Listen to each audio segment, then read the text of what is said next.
tardes.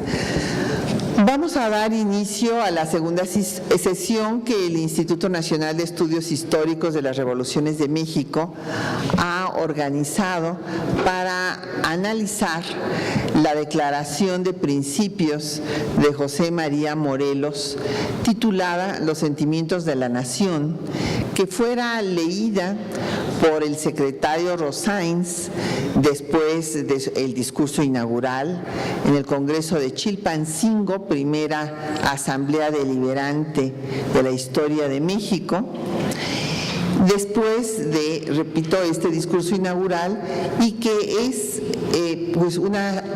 un conjunto de 23 puntos en los que Morelos plasma lo que considera que deben de ser estos principios fundamentales para que sean tomados en cuenta por el constituyente. Tenemos el gusto de que nos acompañen la doctora Ana Carolina Ibarra, el doctor Daniel Barceló, el doctor Cuauhtémoc Hernández y el maestro Jesús Guzmán. Vamos a dar breve noticia de su trayectoria académica para no quitarles mucho tiempo de su exposición. Vamos a empezar con el doctor Cuauhtémoc Hernández Silva. Él es doctor en Historia por el Colegio de México, profesor investigador del Departamento de Humanidades de la Universidad Autónoma Metropolitana, Unidad Azcapotzalco, y sus líneas de investigación son Historia e Historiografía Política, Historiografía Regional y las conmemoraciones del Bicentenario, entre otros temas. Quisiera yo destacar que ha trabajado el siglo XIX desde diferentes puntos de vista, el Diario de México de 1805 a 1817, la Revolución de Independencia. Nos ha hecho, yo quisiera destacar esto, el doctor Cuauhtémoc Hernández Silva ha hecho un trabajo muy útil para todos los investigadores, que ha sido la de compilar los documentos, por ejemplo, los documentos de Hernández y Dávalos, de los cuales hemos hablado aquí en sesiones anteriores. Estas compilaciones han sido digitalizadas y ordenadas en discos compactos por el doctor Hernández Silva, y nos facilitan muchísimo el trabajo porque tienen índices, buscadores, y entonces para, no solamente los investigadores, sino para todo público, pues es un trabajo fundamental. Y próximamente vamos a sacar también un nuevo disco con los documentos de Morelos. Entonces, él con esto nos ha dado un gran apoyo a la investigación y al desarrollo de la historia. Escuchamos al doctor Cuauhtémoc Hernández Silva, que nos va a hablar específicamente de los sentimientos de la nación. Bien. Buenas tardes. Me da mucho gusto regresar aquí al INERM, invitado. Estuve aquí con ustedes en el 2006, en el Bicentenario de Benito Juárez, en una mesa en donde estuvo también la doctora Patricia Galeana como invitada y ahora como anfitriona. Me da mucho gusto que esté aquí en el INER. Yo había preparado un trabajo, una sesión para ustedes de media hora, pero somos muchos, nos vamos a ir rápido. Por supuesto que siempre hablar de Morelos, hablar de la insurgencia, es hablar del doctor Ernesto Lemón Villicaña, que fue nuestro gran maestro, somos sus discípulos, y él nos enseñó a estudiar, a analizar la Revolución de Independencia. Este 2013 no solamente se conmemora el bicentenario del Congreso de Chilpancingo, sino los 20 años de fallecimiento del doctor Lemón en diciembre. Él hizo una gran trayectoria de los años 60, trabajando, y por supuesto para hablar de Morelos, hablar del Congreso de Chilpancingo, su gran libro conocido por todos nosotros como el Morelos 65, en donde él hizo una compilación novedosa rigurosa de 232 documentos y además acompañados de un gran estudio de 140 páginas. Otro de sus quehaceres fueron los trabajos sobre Carlos María de Bustamante. Su estudio sobre la independencia se continuó en 79 con Morelos y la Revolución de 1810, que ya lleva varias ediciones, como esta de 84 y esta del 2010.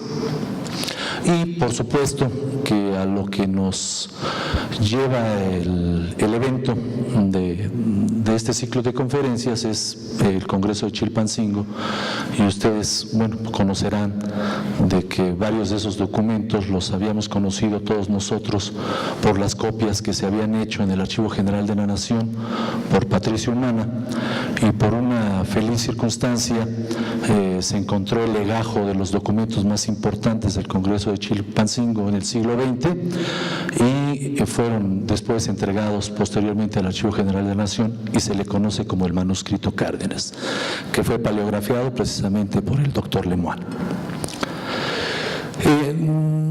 Queríamos hacer un gran recorrido, pero vamos a hacer un breve recorrido acerca del proceso político de la proclamación de independencia, que es precisamente a lo que se llegó en el 1813 en el Congreso de Chilpancingo el 6 de noviembre. La idea del Congreso, la idea de un Congreso viene, por supuesto, por las grandes revoluciones que se llevan a cabo en el mundo occidental a finales del siglo XVIII, la independencia de Estados Unidos, la Revolución Francesa, la organización de sistemas republicanos de gobierno, y por supuesto que esto se sumó a la debacle del Imperio Español, en donde en 1808 precisamente con la invasión de Napoleón se trastoca todo el sistema imperial de España. Esto trajo precisamente un gran debate en 1808 en el ayuntamiento, donde Francisco I de Verdad hizo que la Ciudad de México, en su ayuntamiento, fuera la convocante de una Junta General Nacional, que también fue apoyada por uno de los miembros de la audiencia, Jacobo de Villaurrutia, que también solicitaba que se hiciera eso y que fuera convocada por los órganos del gobierno virreinal existentes. También, podríamos decir, por parte de la sociedad civil, Melchor de Talamantes creó dos obras muy importantes que circularon de manera manuscrita en aquel entonces, en donde ya se hablaba acerca de la formación de un Congreso Nacional y también se empezaba a hablar de una independencia. Las juntas y congresos tuvieron varias formas de confeccionarse.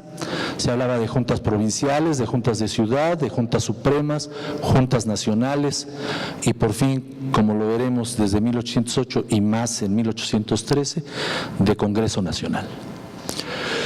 La formación de un Congreso venía precisamente no solamente desde 1808, sino también en 1810 Miguel Hidalgo lo reafirma como una de las propuestas y postulados a realizar en el movimiento que él encabezó. En el manifiesto que hace Miguel Hidalgo en Valladolid en noviembre 15 de 1810 se habla precisamente de la formación de un Congreso como una de las tareas a realizar.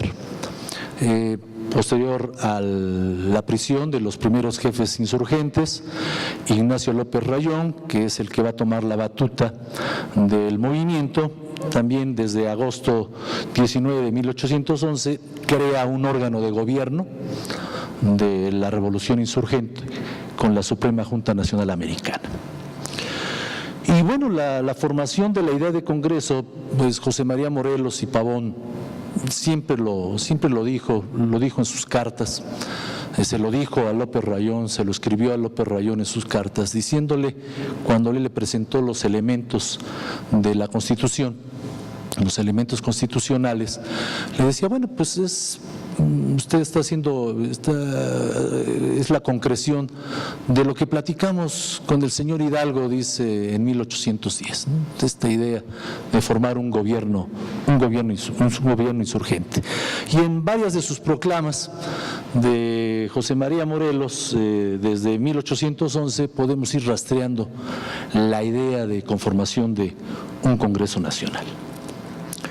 Y bueno, pues también ya entrando al Congreso de Chilpancingo, podemos ver que en el mismo reglamento para la reunión del Congreso de septiembre 11 de 1813, se ponía como una de las tareas del Congreso precisamente eso, ¿sí? A expedir con la solemnidad posible un decreto declaratorio de la independencia de América. Ahí estaba ya establecida la tarea, una de las tareas fundamentales del Congreso de Chilpancingo. En el discurso inaugural del Congreso se vuelve a hablar de lo mismo, discurso confeccionado por Carlos María de Bustamante para que lo leyera José María Morelos, en donde Morelos le hizo una serie de arreglos muy importantes y el arreglo fundamental de él fue que precisamente se iba a restablecer el imperio mexicano mejorando el gobierno. Aquí Carlos María de Bustamante había puesto restablecer el imperio encabezado por Fernando VII. José María Morelos borró eso y puso esto. Ya estaba clara la idea de proclamar la independencia respecto de España. Y bueno, el documento que nos reúne, los sentimientos de la nación, también ahí está plasmado ya, aunque el acta de independencia es de noviembre de ese mismo año, ahí en septiembre se ve claramente en su primer artículo que la América es libre e independiente de España. Ahí está ya marcado lo que es lo fundamental de este gran Congreso. Ahorita me preguntaban, más bien dicho, unas personas aquí del periódico que está llevando la nota de este evento, me decía que de dónde venía esto de sentimientos de la nación. Que es una frase hermosa, ¿no? Es una frase preciosa, sentimientos de la nación. Y bueno, llevado de la mano de unas investigaciones que hizo Manuel Arellano al respecto, podemos ver que en el Semanario Patriótico Americano, que es uno de los periódicos insurgentes, en el domingo 26 de julio de 1812, se habla de ese mismo periódico y de la Suprema Junta Nacional Americana, la Junta de Zitácuaro, se habla como órgano de los sentimientos de la nación. En el Ilustrador Americano, del sábado 3 de octubre de 1812, se vuelve a hablar en alguno de sus párrafos y que publicasen con oportunidad los sentimientos de la nación. En el Ilustrador Americano, de abril 17 de 1813, se habla: nuestras prensas están ya al cumplir un año de publicar los sentimientos de la nación. Y bueno, pues tenemos que darle honor a quien honor merece. Y don Andrés Quintana Roo, que era uno de los participantes en el Congreso de Chilpancingo y redactor de algunos de los periódicos que ya hemos mencionado, le platicó a nuestro gran chismógrafo Guillermo Prieto, y que dejó él plasmado en Memorias de mis tiempos, una charla que tuvo en la casa del señor Quintana, como él le decía, en donde le platicó precisamente este día, esta noche anterior a la inauguración del Congreso de Chilpancingo. De repente se paró frente a mí, Morelos, y me dijo su discurso. Entonces, a su modo, incorrecto y sembrado de modismos y aún de faltas de lenguaje, Desenvolvió a mis ojos sus creencias sobre derechos del hombre, división de poderes, separación de la Iglesia y del Estado, libertad de comercio y todos esos admirables conceptos que se reflejan en la Constitución de Chilpancingo. Concluyó magnífico y me dijo: ¿ahora qué dice usted? Y Andrés Quintana Roo le contestó: digo, señor, que Dios bendiga a usted, echándome en sus brazos enternecido, que no me haga caso ni quite una sola palabra de lo que ha dicho. Es admirable. La idea de los artículos que conforman los sentimientos de la nación, por supuesto, son de Morelos. La redacción es obra de todo el pensamiento liberal, independentista y soberano de la insurgencia, en donde participaron grandes letrados como Andrés Quintana Roo, José María Cos, Carlos María de Bustamante, Jacobo de Villaurrutia y el mismo Morelos, el mismo Hidalgo y todos ellos. El manifiesto vuelve a mencionar la cuestión de la independencia y bueno, pues esto es lo que yo quisiera platicarles a ustedes acerca de los sentimientos de la nación y les dejo ahí en la pantalla lo que queda aún pendiente por hacer de ese, como decía el doctor Ernesto Lemoine, ese gran decálogo de la insurgencia radical mexicana. Muchas gracias.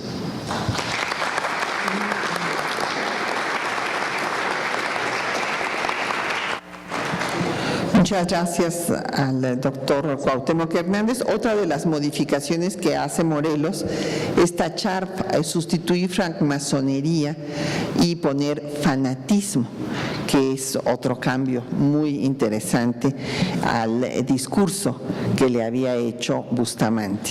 Entonces, bueno, con estos cambios desde luego está quedando clara su idea republicana, en lo cual hay una continuidad con lo planteado por su maestro Hidalgo. Y justamente me parece que ahora vamos a tener una comparación, por lo que veo aquí en unos papeles, entre los elementos constitucionales de Ignacio López Rayón y las ideas de José María Morelos en los sentimientos. Hay que recordar que Rayón pues quiso ser el jefe de la insurgencia una vez ejecutados los primeros caudillos. De hecho, él seguía la línea de Allende y estaba de acuerdo con conservar a Fernando VII. Inclusive en la correspondencia que mantiene con Morelos, habla de la conveniencia de hacerlo para inclusive atraer a miembros del ejército realista a las filas insurgentes. Y Morelos responde que hay que quitarle la máscara a la revolución y quitar a Fernando VII. Esta correspondencia es muy interesante.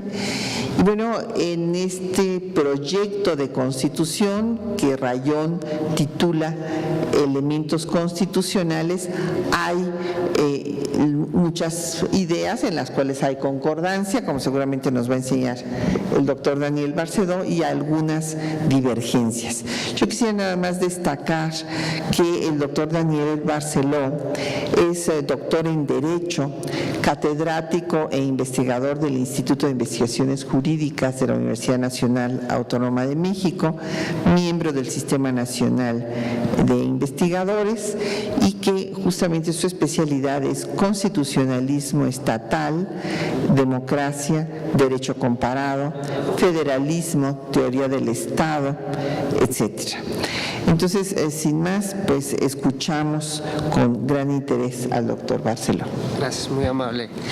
Muy amable por la invitación, doctora Galeana. Es un gusto nuevamente estar aquí. Yo voy a hacer un análisis del derecho constitucional y desde la estrategia política de los sentimientos de la nación, abordando lo que ya dijo Cuauhtémoc. Los sentimientos de la nación son, como se dijo, 23 puntos que tienen 4 propósitos. En primer lugar, determinar en definitiva la relación con el monarca español dentro de las filas del movimiento insurgente.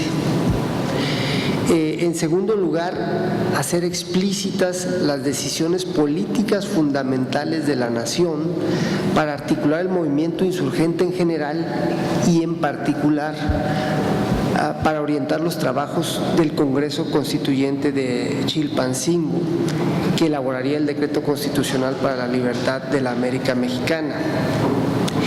El tercer punto es explicar al pueblo sus derechos naturales, tanto individuales como colectivos de autogobierno, un poco de pedagogía política, y difundir el credo liberal para ampliar la base social del movimiento independentista, republicano y democratizador.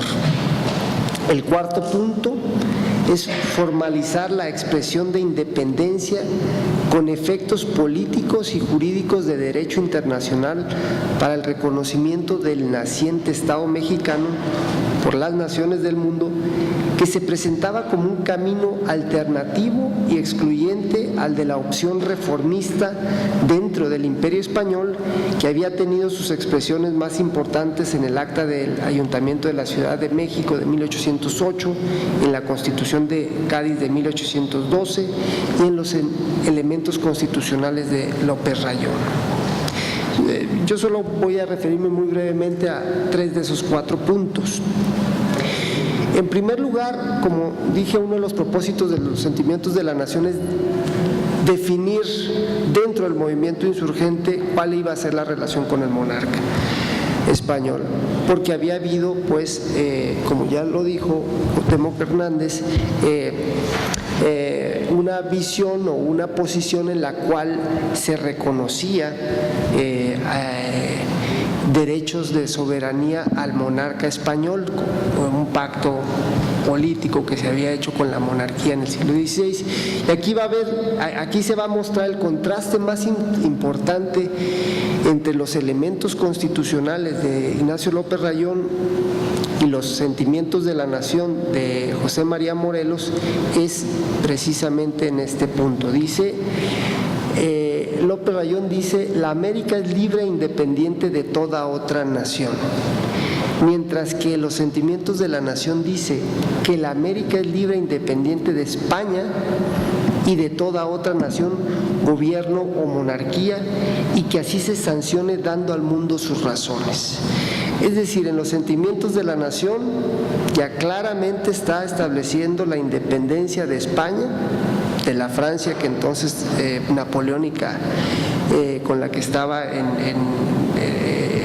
en conflicto España, pero también, y muy importante como lo destaca Luis Villoro, era un desconocimiento del gobierno de las Cortes de Cádiz, que se habían constituido como el gobierno de las Españas, ¿no? Y entonces en los sentimientos de la nación se desconoce la potestad soberana de las Cortes de Cádiz sobre la América mexicana. Y también, desde luego, está en el punto 5 de los elementos constitucionales de López Rayón, dice: la soberanía dimana inmediatamente del pueblo, exactamente igual que en el de Morelos, pero luego viene la gran diferencia. Dice: reside en la persona del señor don Fernando VII y su ejercicio en el Supremo Congreso Nacional Americano. Mientras que en los sentimientos de la nación dice: la soberanía dimana inmediatamente del pueblo, el que solo requiere depositarla en sus representantes, dividiendo los poderes de ella en legislativo, ejecutivo y judicial, eligiendo las provincias sus vocales y estos a los demás, que deben ser sujetos sabios y de probidad. Es decir, aquí ya está estableciendo el sistema republicano. Ya es un repudio, digamos, al sistema, al régimen monárquico. Bien, el segundo punto que me interesa destacar es lo que dije, un segundo propósito que van a tener los sentimientos de la nación, que es hacer explícitas las decisiones políticas fundamentales de la nación para articular el movimiento insurgente en general y en particular para orientar los trabajos del Congreso Constituyente. Los sentimientos de la nación expresan el escalamiento de la posición política hacia la total independencia compartida por Miguel Hidalgo y Costilla, pero que hasta entonces no habían expresado los insurgentes con tanta claridad, en parte por la necesidad de mantener alianzas estratégicas entre diferentes grupos sociales de la sociedad colonial. A diferencia del acta del Ayuntamiento de la Ciudad de México, del bando de Hidalgo o de los elementos constitucionales de Rayón, en los sentimientos de la nación ya no se trataba de restablecer desde y para la América española el orden político de la monarquía española fracturado por la invasión napoleónica, preservando los derechos de soberanía de Fernando VII, sino de sustituir el régimen monárquico español por uno republicano y manifestar la independencia absoluta de América de la Francia invasora, pero también de España y de cualquier otra nación, desconociendo, como antes dije, a las Cortes de Cádiz como gobierno español del momento y por tanto de la América española. Bien, ¿cuáles son las decisiones políticas fundamentales que se van a expresar en los sentimientos de la nación? Número 1, independencia nacional, en el punto 1. Segundo, soberanía del pueblo, en el punto 5. Tercero, derechos humanos, en los puntos 5, 15, 17 y 18. Cuarto, régimen democrático representativo, en el punto 5. Quinto, forma de gobierno republicana de poderes limitados mediante la división de poderes, así como mediante el establecimiento de límites temporales al ejercicio del poder público por periodos de tiempo predeterminados para los encargados del gobierno, puntos 5 y 7. Y finalmente, el concepto de constitución como la norma más alta del orden político obligatoria para gobernantes y gobernados. Estas son las decisiones políticas fundamentales que, todo hay que decirlo, ya se expresan con mucha claridad hace 200 años y que son al día de hoy en nuestra Constitución las decisiones políticas fundamentales que establece nuestra Carta Magna. Todavía desde luego estaba por elaborarse el federalismo como otra de las grandes decisiones políticas fundamentales, aunque ya parece anunciarse en los propios sentimientos de la nación, porque hace referencia desde luego a las provincias y también el Estado laico. Bien, el cuarto punto es el cuarto propósito del que hablé, que pretenden los sentimientos de la nación, es formalizar la expresión de independencia con efectos políticos y jurídicos de derecho internacional. Y aquí es importante hacer la comparación entre la Constitución política de la monarquía española o Constitución de Cádiz y los sentimientos de la nación en los puntos principales.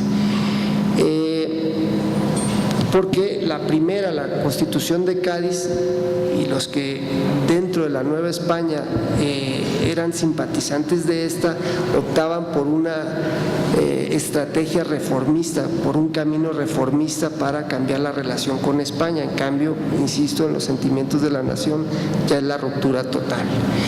En primer lugar, entre ambos documentos está el del vínculo de los americanos con España. En la Constitución de Cádiz se dice: la nación española es la reunión de todos los españoles de ambos hemisferios. Y mientras que en los sentimientos de la nación se va a decir que la América es libre e independiente de España y de toda otra nación, gobierno o monarquía, y que así se sancione dando al mundo las razones. Luego está otra gran diferencia, es desde luego la concepción de la soberanía y la forma de gobierno. En la Constitución de Cádiz la soberanía reside esencialmente en la nación y por lo mismo pertenece a esta exclusivamente el derecho a establecer sus leyes fundamentales. En En los sentimientos de la nación, en cambio, dice la soberanía dimana inmediatamente del pueblo, es decir, está hablando de soberanía popular como diferente de soberanía de la nación.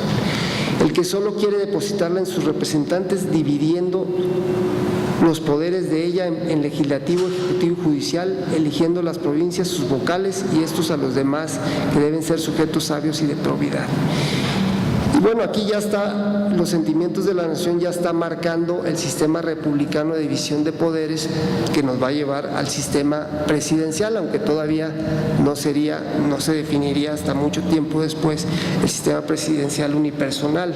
En cambio, en la Constitución de Cádiz se habla de una monarquía moderada, donde la potestad de hacer las leyes corresponde a las Cortes con el rey y el poder ejecutivo corresponde al rey. Sobre los derechos del hombre y de los ciudadanos, también aquí hay una diferencia de fondo importantísima. En la Constitución de Cádiz, los ciudadanos son aquellos que por ambas líneas traen sus orígenes de los dominios españoles de ambos hemisferios y están avecindados en cualquier pueblo de los mismos dominios. Detrás de esta redacción elegante, lo que se estaba diciendo era que estaban excluidos los negros africanos y todos aquellos que tuviesen sangre africana. Y lo dice más adelante con toda claridad la Constitución de Cádiz. Dice: a los españoles que por cualquier línea son habidos y reputados por originarios de África, les queda abierta la puerta de la virtud y el merecimiento para ser ciudadanos. En su consecuencia, las Cortes concederán carta de ciudadanos a los que hicieren servicios calificados a la patria o a los que se distingan por su talento. Este había sido un punto muy debatido por los americanos en el constituyente de Cádiz, porque los americanos, desde luego, es interesante, sobre todo lo que dijo el representante de Veracruz, desde luego afirmaban que tenían derechos de ciudadanía las castas o los pardos, es decir, los que tenían mezcla de sangre africana, porque en la Constitución de Cádiz sí se dice que estos no tendrían derechos de ciudadanía. En cambio, aquí se está estableciendo la igualdad de todos, ¿no? Luego, sobre la religión, me parece interesante destacar también aquí una importante diferencia entre la Constitución de Cádiz y los sentimientos de la nación. Y es que en los sentimientos de la nación empieza a regular al clero. Y esto, ni más ni menos, implícitamente lo que se está diciendo es que sobre el poder de la Iglesia en el Estado mexicano está el poder constituyente y el poder legislativo mexicano. Es decir, implícitamente se está diciendo que está por encima el poder civil. Eso me parece de suma importancia destacarlo, y con esto yo dejaría mi exposición.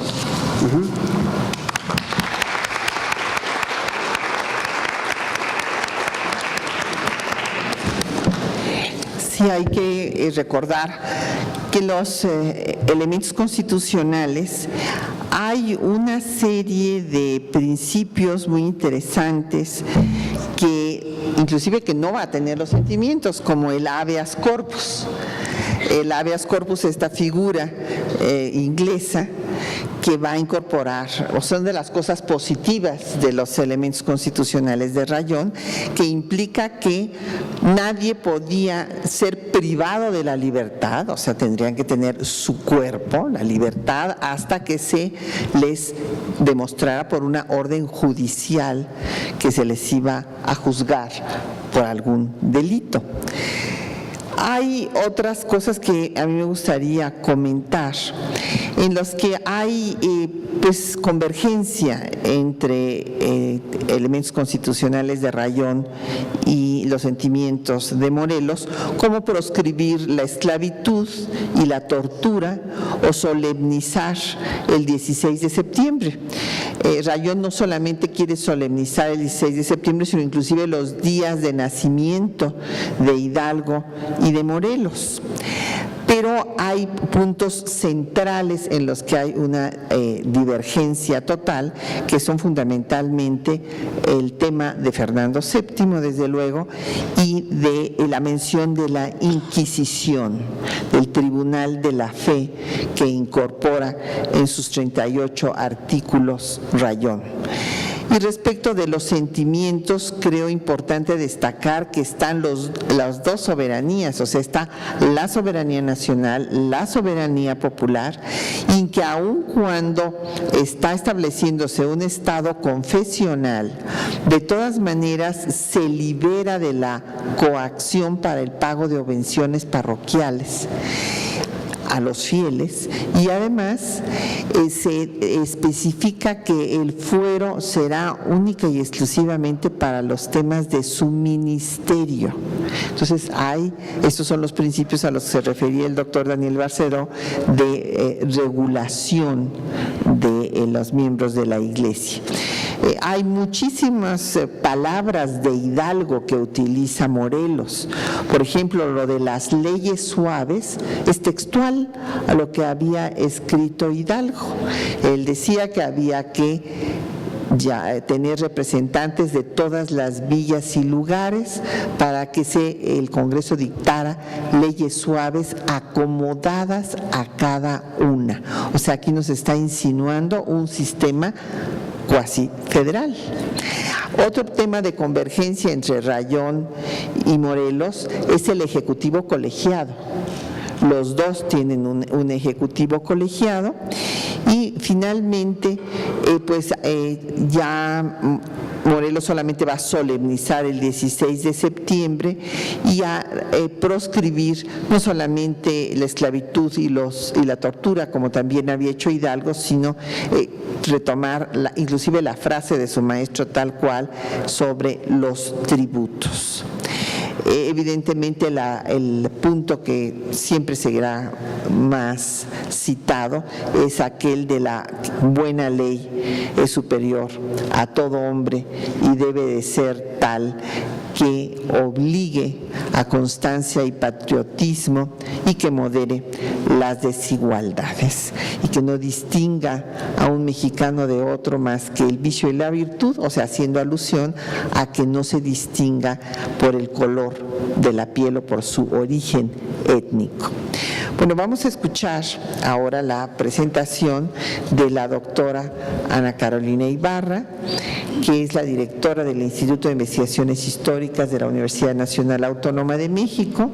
Ella es doctora en Historia por la Facultad de Filosofía y Letras de la UNAM y se ha especializado en el tema de la independencia, ha publicado La independencia en el sur de México, el Cabildo de la Catedral de Antequera, Oaxaca y el movimiento insurgente, participado en el Diccionario de la Independencia de México, el clero en la Nueva España y la independencia en el Septentrión, entre otras obras. Escuchamos a la doctora Carolina Ibarra, que creo que nos va a hablar del tema religioso en los sentimientos de la nación. Sí. Gracias, muchísimas gracias a la doctora Galeana por la invitación y por la idea de reunirnos para celebrar a Morelos. Creo que ya le tocaba, siempre el que está más en toda nuestra iconografía, el que ha sido más retratado ha sido Hidalgo. El 1810 pues roba cámara frente a lo que pasa después, no obstante la trascendencia de lo que viene, ¿no? Como origen e inicio de las instituciones republicanas y momento que vale la pena evocar, que yo lo veo en mucho como un vértice importante entre lo que habrá de ser y todavía los resabios, pues ¿no? suena raro decir los resabios del pasado, pero todavía un orden antiguo con cuestiones que marcan pues dudas y presencias que quizá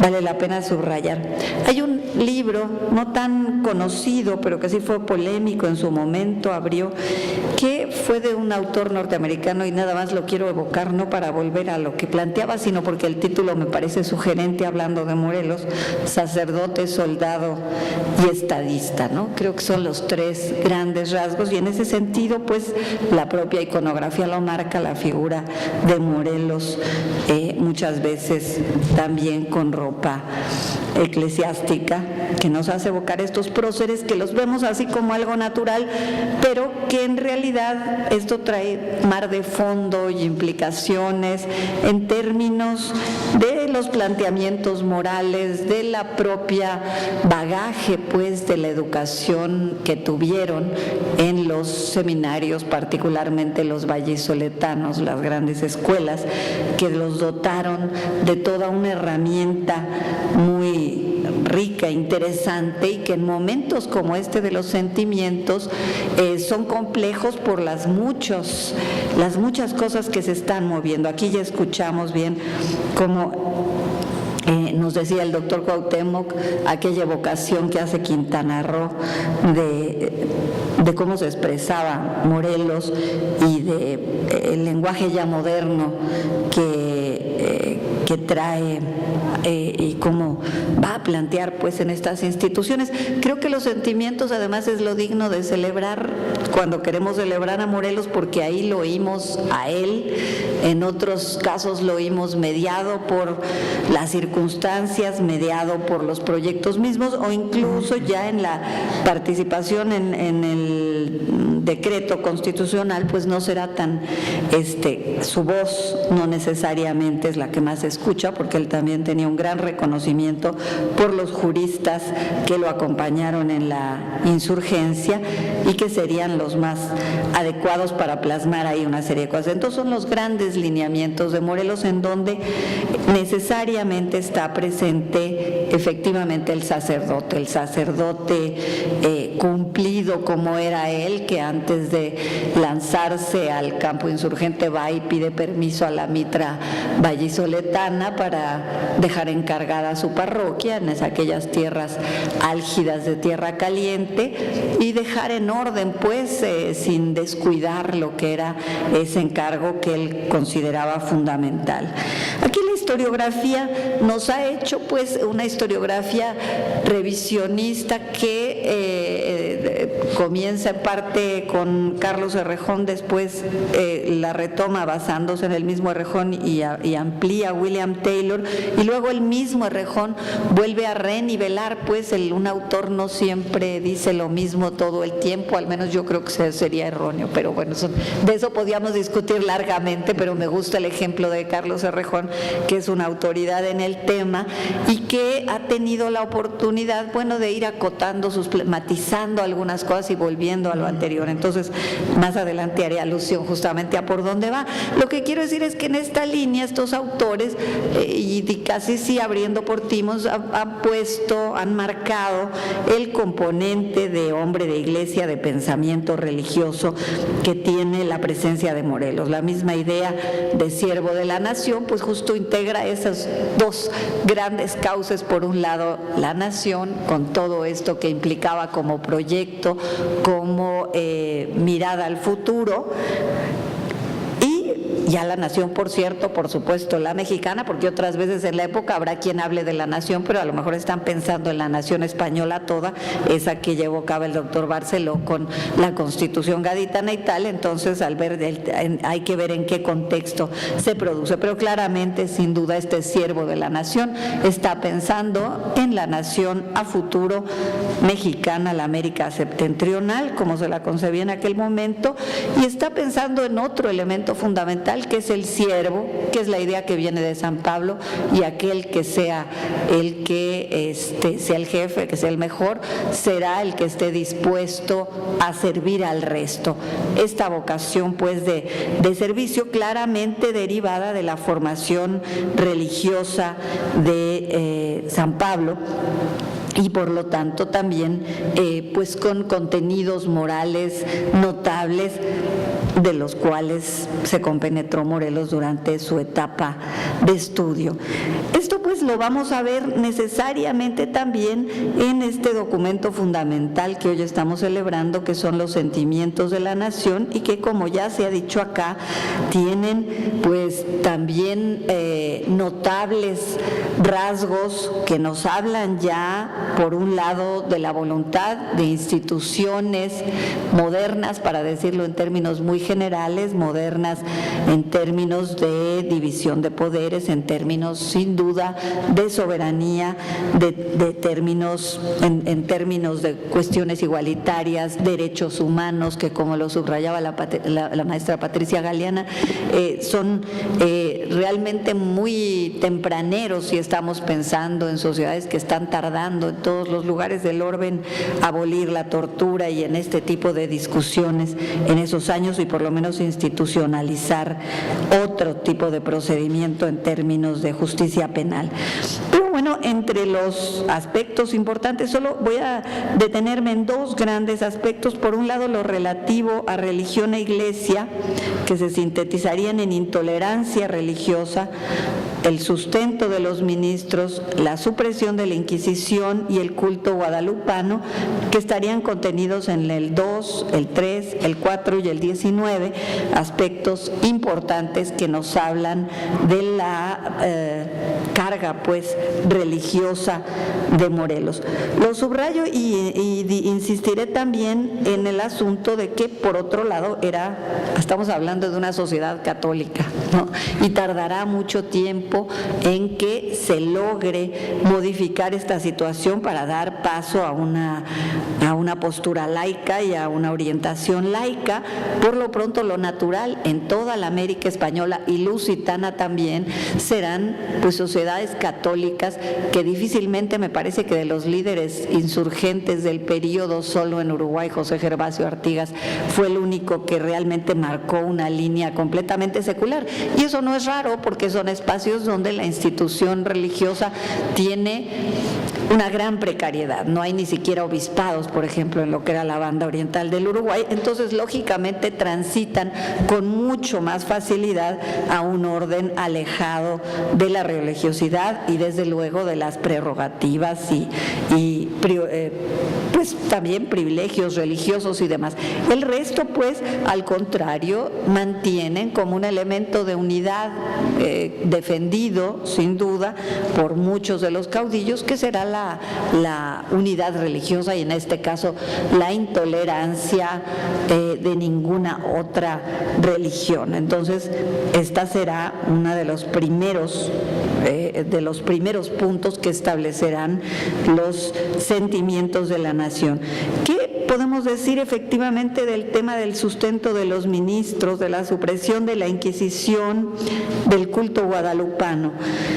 En términos del sustento de los ministros, como ya se decía acá, y atendiendo a la problemática y molestia que causaban las propias subvenciones que se pedían a las poblaciones, lógicamente es una medida que sería muy bien vista y ante la cual era muy sensible Morelos, y lógico que lo promoviera. Y después todo lo que hacía a limitar los privilegios, limitarlos, puesto que, como ustedes saben, tardará tiempo y habrá muchos reclamos en el sentido de mantener la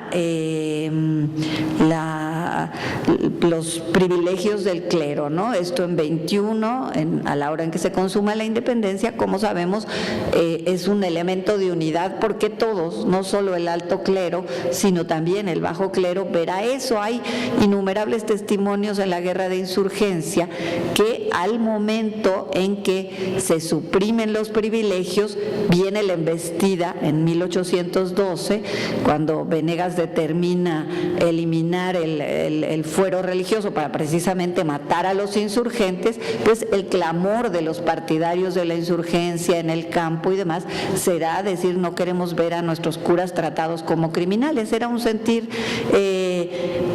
a nivel de la gente, del trato cotidiano, puesto que también habrá que recordar que en aquel momento los ministros pues se encargaban de organizar, los párrocos sobre todo suministraban con una organización jurisdiccional muy práctica para vacunaciones, para diferentes, iba yo a decir campañas en términos muy modernos, pero para diferentes actividades que hoy en día veríamos ajenas al campo de la tarea religiosa, pero en la medida en que la Iglesia estaba bien organizada en un virreinato como este, era poderosa y tenía, sobre todo en las zonas más centrales, una presencia y una organización buena, pues se le sacaba provecho. Entonces había sin duda simpatía. Entonces es lógico que también esta medida de ninguna manera sea radical. De entrada, cuando Morelos entra a Oaxaca, el obispo sale y él mismo dice: y aquí sostendremos esto va a ser un poquito antes, digamos, de los sentimientos, un año casi antes, que sostendrá pues el fuero eclesiástico para...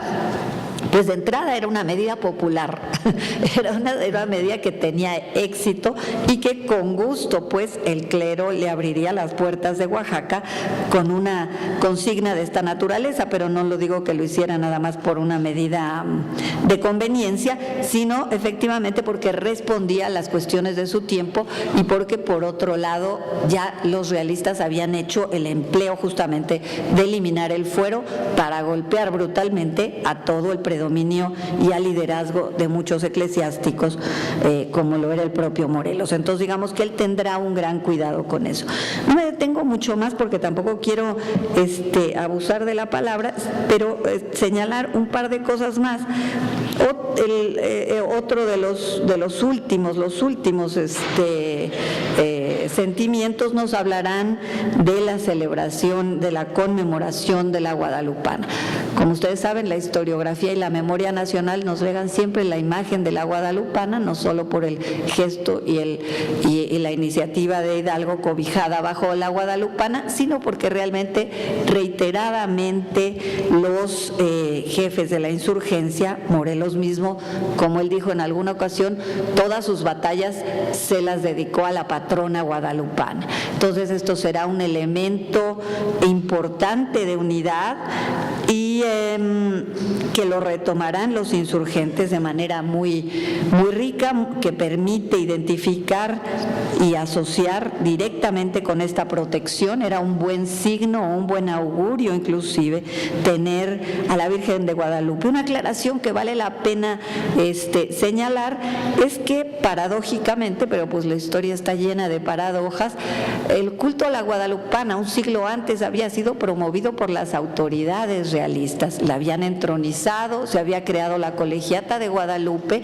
y no eran las cosas, quizás si las viéramos a posteriori diríamos pues sí era la identidad mexicana y insurgente, pero la promoción había venido de antes y también todos en la Nueva España se identificaban con este culto, incluso en los confines más lejanos, porque había habido toda una ceremonia de juramentación de la Virgen y entonces era vista.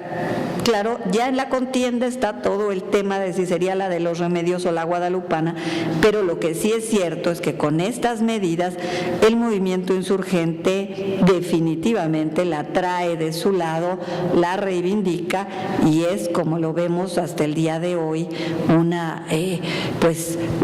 elemento identitario fundamental y que en este caso pues asociado a las sanción pues de toda la actividad insurgente.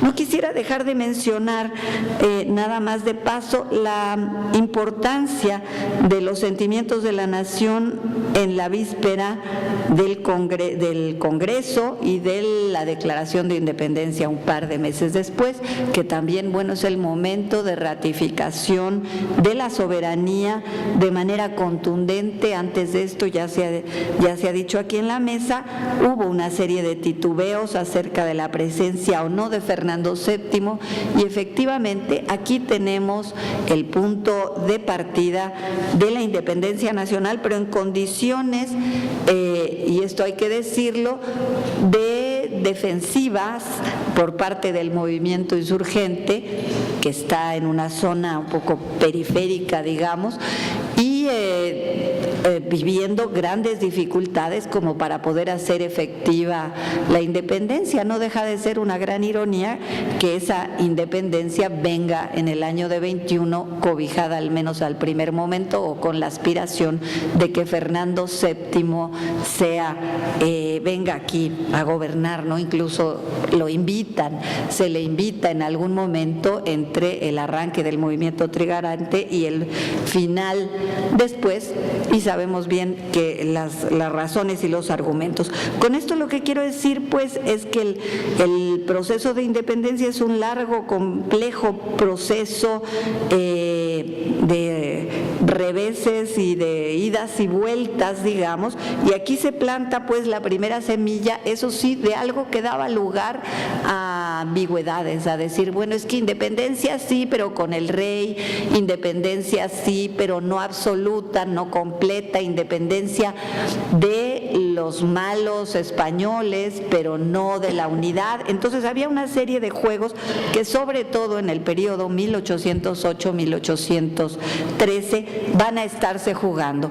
Y aquí por primera vez, el primero de los sentimientos y más adelante la propia declaración dejarán en claro que lo que se busca es la soberanía completa, la soberanía popular y por lo tanto la instauración de instituciones propias, también sobre cosas muy peculiares que es la relativa indefinición de un referente territorial, porque si nos fijamos en los nombres, por ejemplo, el Congreso de Anáhuac en Chilpancingo, el referente territorial y los diputados que tiene, bueno, son una porción.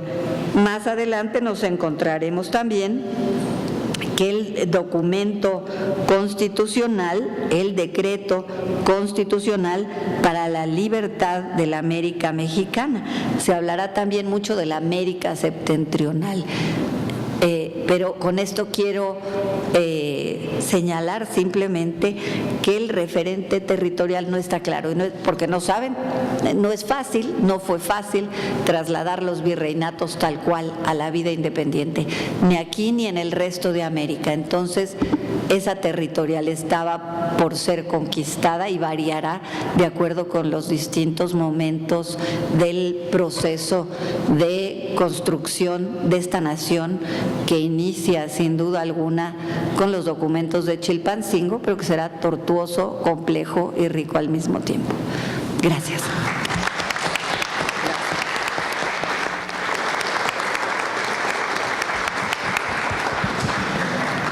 Muchísimas gracias a la doctora Carolina Ibarra.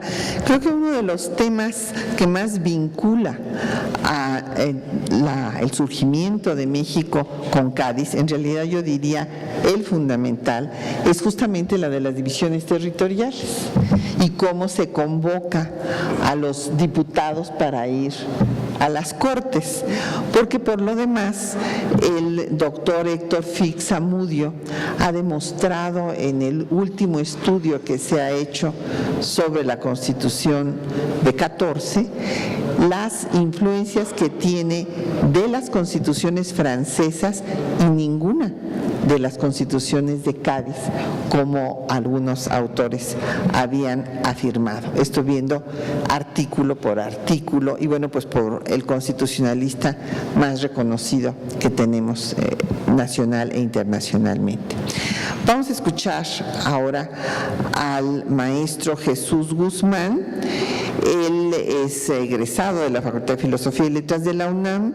Fue reconocida su trabajo aquí, su tesis, por el Premio Salvador Azuela del Instituto Nacional de Estudios Históricos de la Revolución Mexicana, y ha tenido, bueno, pues diversos proyectos de investigación en instituciones varias, tanto en el Colegio de México, en la UAM Azcapotzalco, Xochimilco, para referir algunas, y entre sus publicaciones se cuenta Orígenes del Estado de Guerrero, Teleoloapan y la insurgencia suriana, Apuntes para una historia de la insurgencia en Tierra Caliente, De bárbaros y salvajes, las guerras de castas de los mayas yucatecos, según la prensa de la Ciudad de México, y Libertad versus República.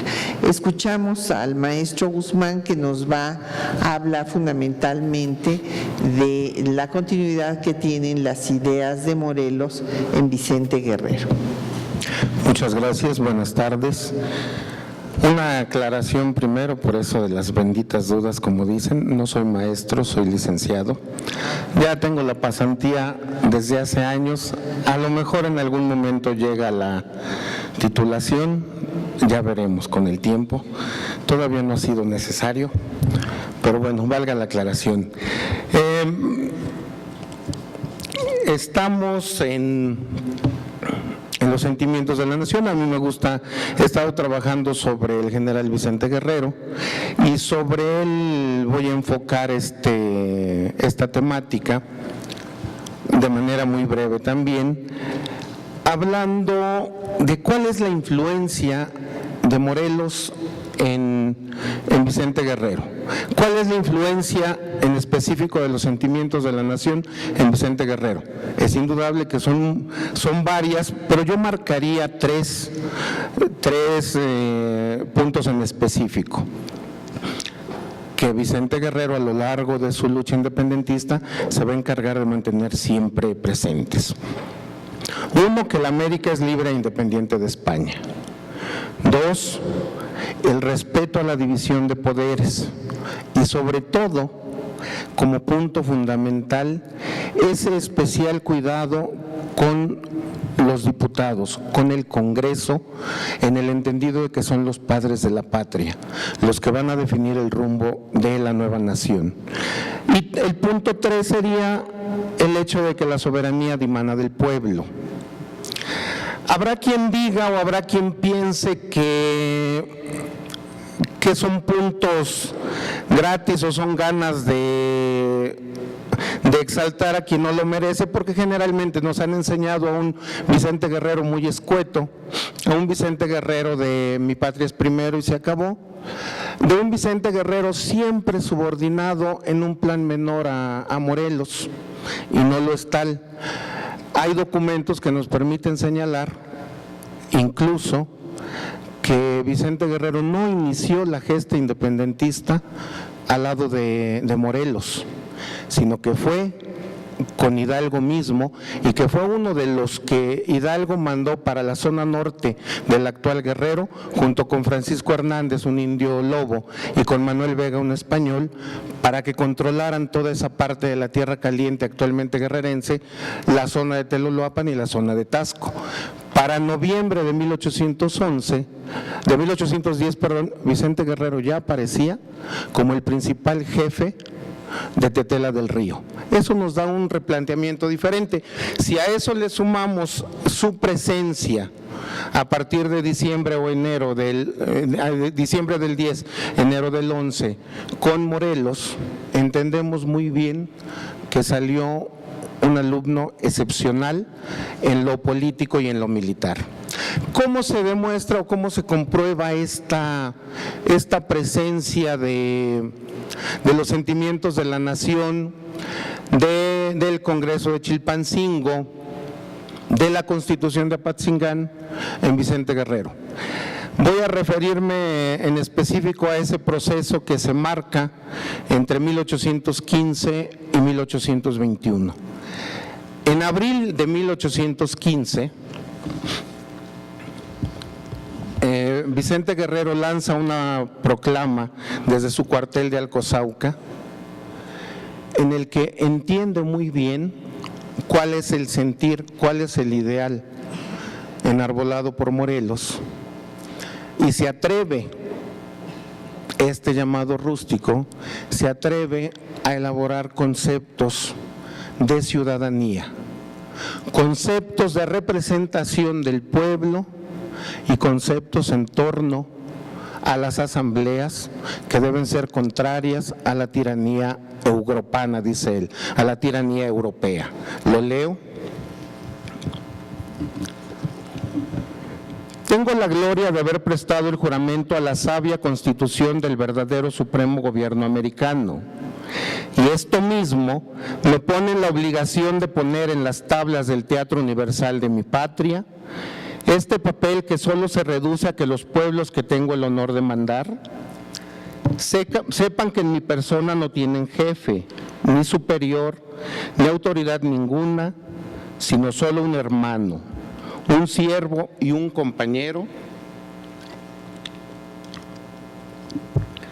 y un amigo en quien seguramente deben de depositar sus sentimientos, sus quejas y sus representaciones, las que veré con interés y las que elevaré a la majestad, a fin de que se atiendan como lo requiere la justicia y la libertad jurada por los ciudadanos de esta distinguida nación. Mando que a su voz en los pueblos se presenten todos los que quieran demarcarse con el glorioso renombre de ciudadanos, que formen sus asambleas y que con franqueza apliquen los que les parezcan más convenientes, no a la libertad mía, no a las de sus propias personas, ni a la de los intereses particulares, sino a la libertad general, bien de vuestros hijos, de vuestras honradas esposas, de vuestros ancianos padres y de vuestros hermanos, y del beneficio común al honor de este nobilísimo pueblo, tanto más distinguido por el Altísimo, cuanto más ha querido ultrajarlo el despotismo, la soberbia y la malicia de la tiranía europana. Seguirán en sus posesiones todos los que se distingan con el nombre de americanos, y los que no, se marcharán luego a reunirse con los tiranos. Tomarán su guarda en la iniquidad y se sepultarán en la ignorancia, atendidos de que hoy mismo protesto a mi amada patria el no perdonar la vida a persona alguna que siquiera mire a los pueblos ingratos que sirven al enemigo. Yo soy el que me comprometo a sostener a costa de mi propia sangre a cuantos se nombren ciudadanos, y yo soy el que tomaré gustoso la plaza de tirano contra todo el que se desentienda de mis hermanos. Termina la cita. Nos habla de un pensamiento republicano bien definido. Nos habla de esa diferencia sustancial en la cual está marcando una separación total respecto a España. Ya no nos llamemos súbditos, asumamos la categoría de ciudadanos. Esto implica darle un giro a muchos otros conceptos. ¿Cómo lo va a demostrar también? En sus campañas militares va a asumir el llevar generalmente algunos ejemplares de los sentimientos de la nación.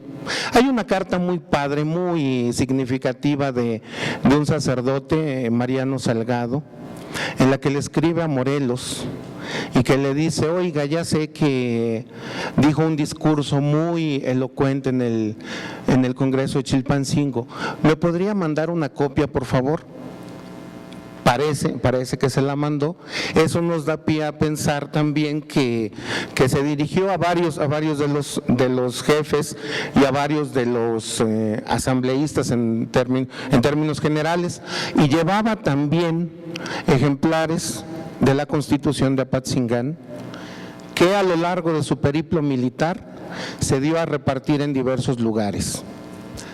No en vano, este respeto que él va a manifestar hacia el Congreso se nota también en la carta muy sentida que le escribe a la Junta Gubernativa de Taretán, en abril de 1816, poco después de la disolución del Congreso, en la que la reconoce como el supremo poder político y como la única representante de los intereses de la nación. Se ofrece a protegerla, indudablemente, lo hace, y también se ofrece a llevar papeles de un lado a otro, a repartirlos, a darlos a conocer. ¿Cómo sabemos esto? Porque en 1817, Gabriel de Armijo, siendo comandante de la zona de Teloloapan, lanza una proclama, lanza un manifiesto en el cual le pide a los ciudadanos de la región, a los habitantes de la región, que se dejen ya de seguir los papeles sediciosos que 4 cabecillas, bandidos y ladrones, hacen circular entre todos los pueblos de la región. Que se dejen ya de seguirlos y que se acojan al paternal corazón del monarca.